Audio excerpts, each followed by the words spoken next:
Hey guys, the brand sent me this inflatable Maui costume for free so I can check it out and create this video. I wanted to show you how to use it and how it looks.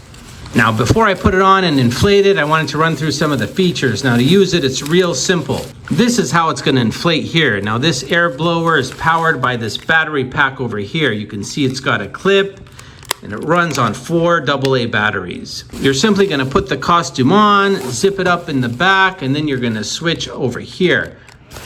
That's going to turn the blower on to start inflating the costume.